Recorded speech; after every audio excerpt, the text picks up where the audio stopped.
Good evening, Dungeon Masters. I'm Baron Durop. While there's tons of advice online on how to design a dungeon layout, very seldom do we take a closer look at the various level design elements which, when stood apart from one another, might seem trite or inconsequential, but combined together make an extremely engaging dungeon for your D&D or Pathfinder games. When players first enter a dungeon, it's smart to forecast the kinds of traps or dangers which will be prevalent throughout the dungeon itself. Forecasting these dangers allows you to reinforce the narrative of the dungeon while also subconsciously informing players of the warning signs to look out for. For example, if the party enters a room with a series of chests, describe how one of the chest's spear traps is jammed up around it. Players will hopefully be cautious of the other chests and work carefully to open them.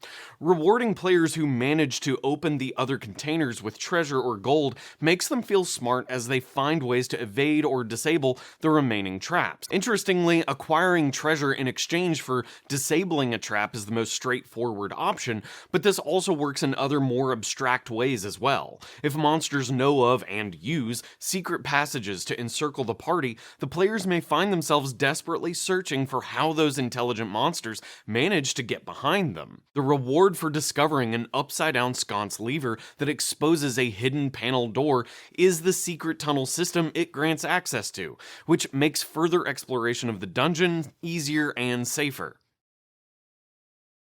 Unless you intend to have some kind of affliction become the quest's MacGuffin, any negative conditions, diseases, or curses the players might accrue while delving the dungeon should also have a remedy the players can use to rid themselves of that affliction as well in the dungeon. For example, if swarms of rats might bite your players and inflict them with some kind of disease, then a mushroom which can be ground into a salve and applied to the wounds should get rid of the worst aspects of that disease.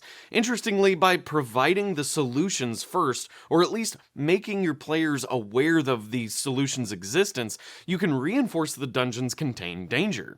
For example, players might find a journal on a dead NPC containing a recipe for a wormroot tea that eliminates dizziness caused by fungal spores found in lower levels of the complex. Thanks to those clues, players will learn to avoid the fungus and keep an eye out for those roots, just in case they have to pass through the fungus-ridden area anyway. And let's face it, they'll have to. Never underestimate how compelling sound and smell is, and use these senses to reinforce danger or oddity whenever possible. With that said, while it's fine to describe the status quo noises and odors of a dungeon when the players first enter it, describing the 17th room for the 17th time as dank and moldy isn't very helpful. In fact, it's quite pedantic. However, using sensations like these to illustrate a nearby danger or oddity within a particular room, or perhaps even while adjacent to an off piece of furniture, delivers information to your players who would otherwise be relying on their vision, or even just the metagame of a battle map, miniatures, and terrain. If flopping onto that soiled couch in a ruined manor house causes constitution saves as spores kick up into the air, and you describe the sudden waft of earthy fungus the characters smell, players will learn to be much more aware of any other fungus smells in the dungeon.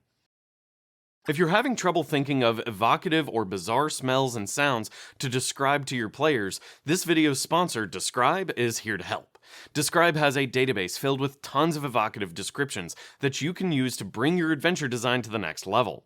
Our sense of smell is probably the most visceral of all of our senses, yet unfortunately, it's the sense most often forgotten when describing a dungeon encounter. So for inspiration, check out Describe's database of prompts written by some of the best professional game writers in the industry, and either use them directly or for inspiration when you're suffering a creative block. Click Describe's link in the description below and use the coupon code BARON when you sign up to get 10% off.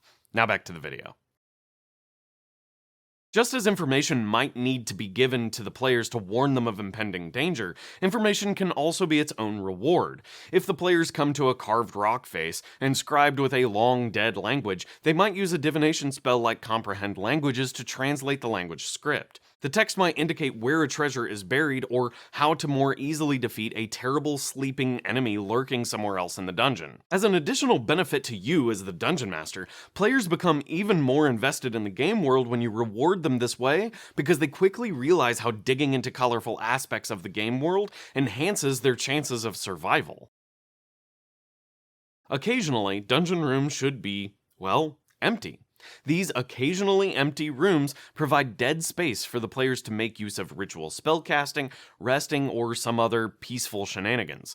Narratively, however, the empty rooms also provide some tension release from the threats of the dungeon itself. The dungeon complex your players are exploring presumably has danger lurking around every corner, but when every corner is actually dangerous, the stress felt by your players will become numbingly monotonous. By spacing those threats apart and adding empty rooms to the layout between those threats, you reinforce the feeling of danger players have when they do finally encounter something dangerous. Contrast is key.